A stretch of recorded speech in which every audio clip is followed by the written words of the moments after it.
The Daily Rooms, English edition, print edition, video, audio, latest headlines, more. Significant room of level 4, the office market.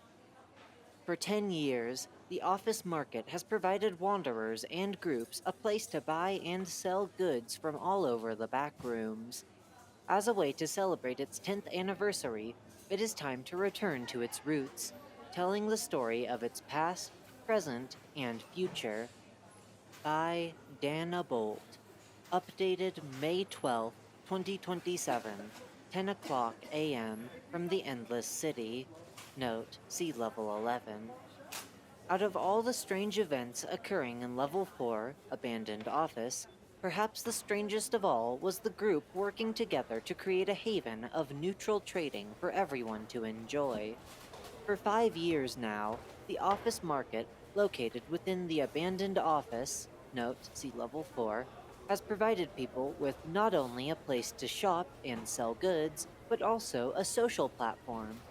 Every Friday from 8 a.m. to 6 p.m. SMT, Standard Meg Time, the office market sets itself with many stands made by all sorts of traders, whether they are professionals from groups or simply wanderers.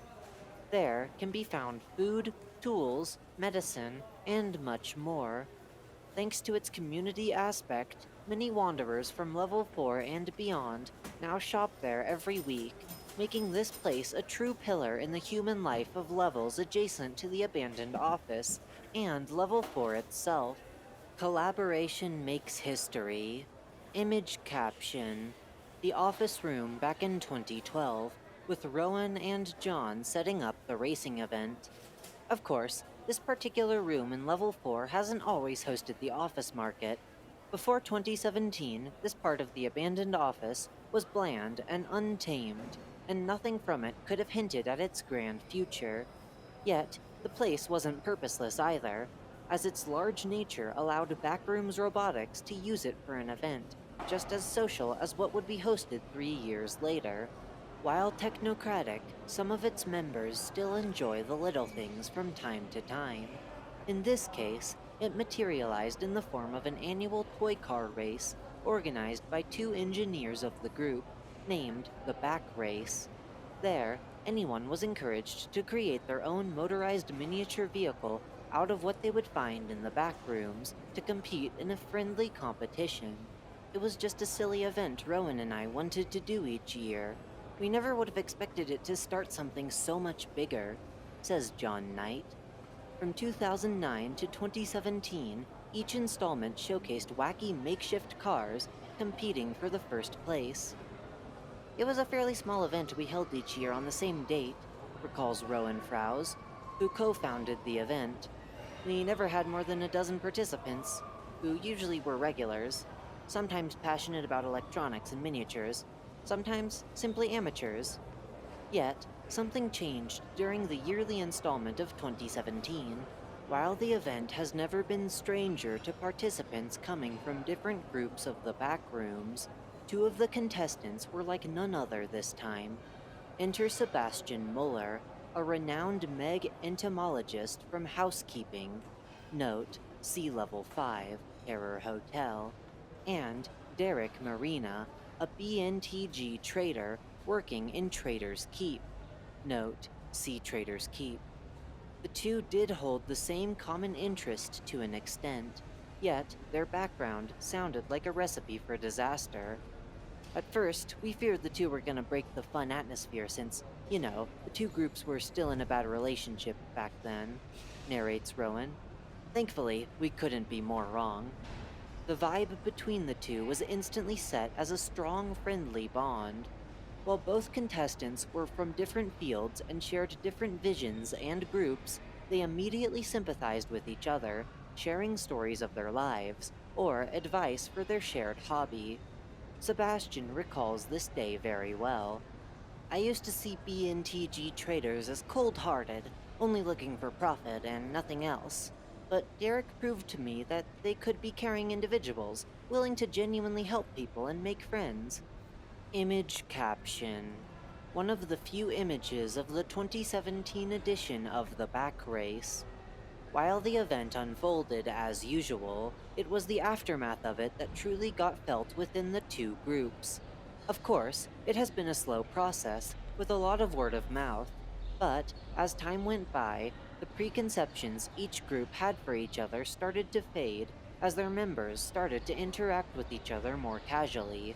With the cold professionalism aside, their members slowly opened themselves, realizing that they weren't interacting with greedy capitalists or hopeful dimwits. The Backrooms tells the tale of many people, each with their own lives, hopes, and dreams. With time, the two groups realized the wrongness of the cliche they had for each other, and the collaboration they could pursue. The toy car race of 2017 was not, of course, the only event leading to the two groups' rapprochement, but many believe that this has been the catalyst of it. As such, when the Meg and the bntg started to envision a way for each other to both help wanderers and celebrate what brought them back closer, this small room of level 4 became an obvious answer. As such, with the help of Rowan and John, the two groups established, on May 12, 2017, the first hosting of the office market, where the bntg offered many items for wanderers to buy, while the Meg helped manage the event and propose activities.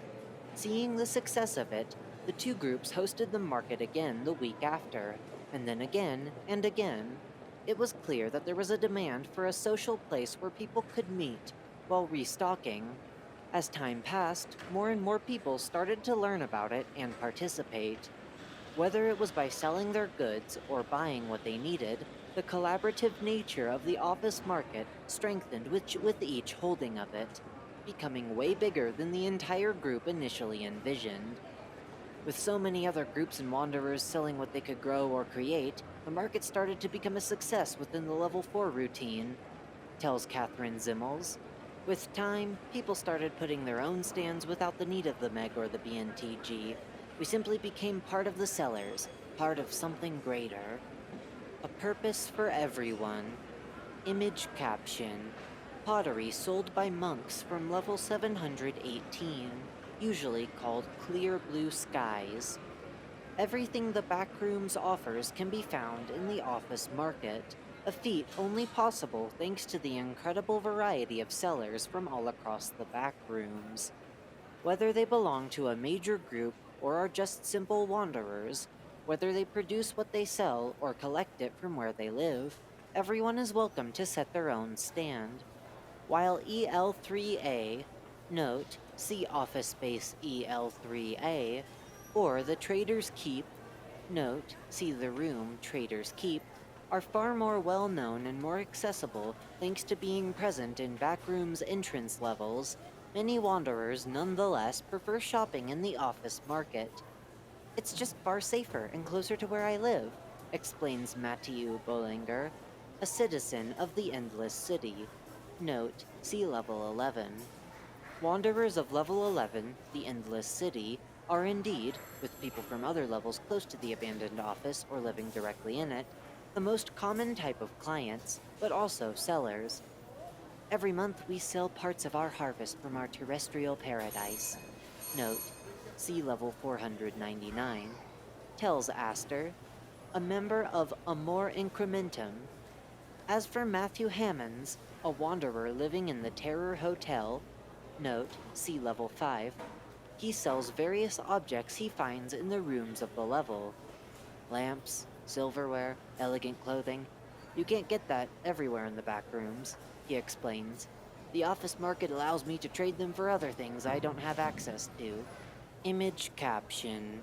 Baked goods from Las Panadillas, also known as level 304.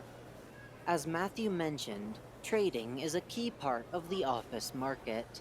Indeed, without actual currency to use in the Backrooms, transactions are made through bartering, even between wanderers.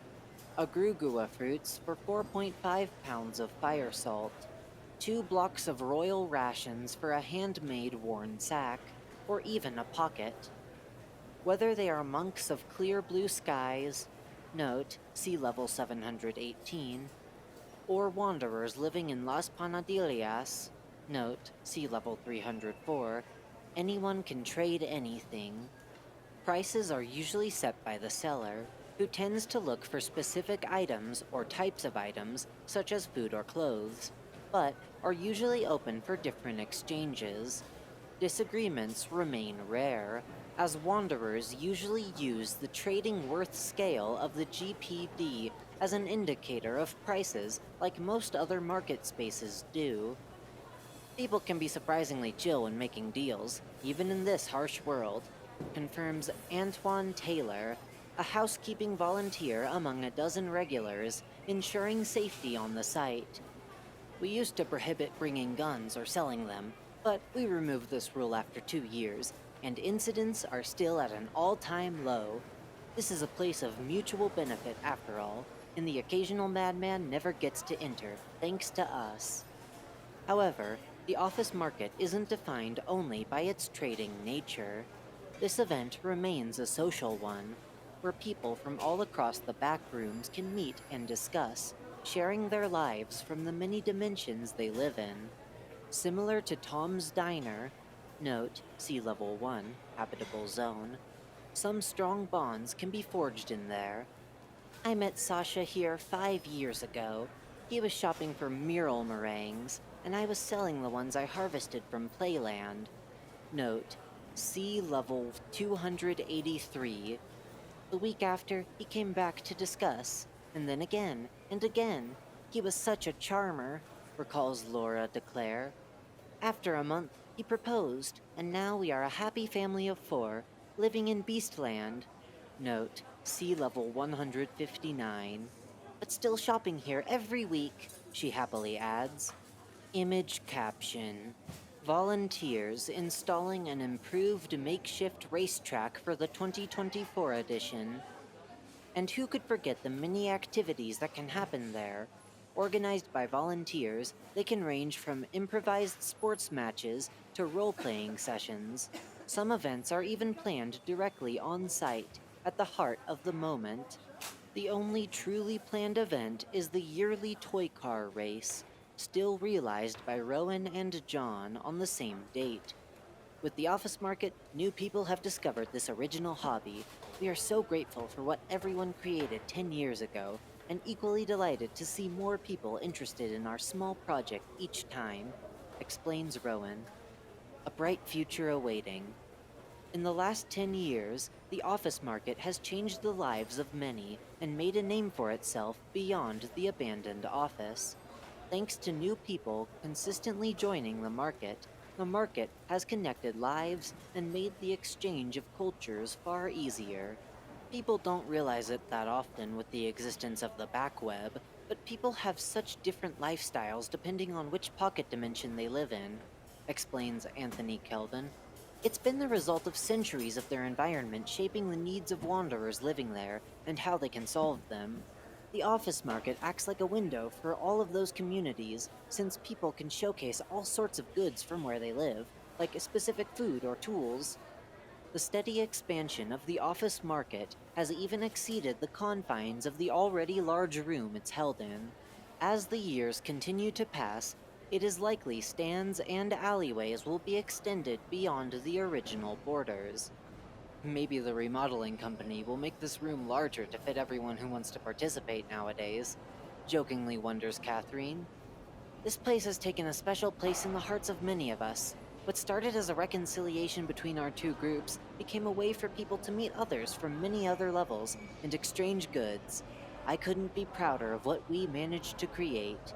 So whether you are looking to find something you can't get where you live, trying to sell what you grow or find for profit, or simply wanting to make new friends, then the office market is here for you.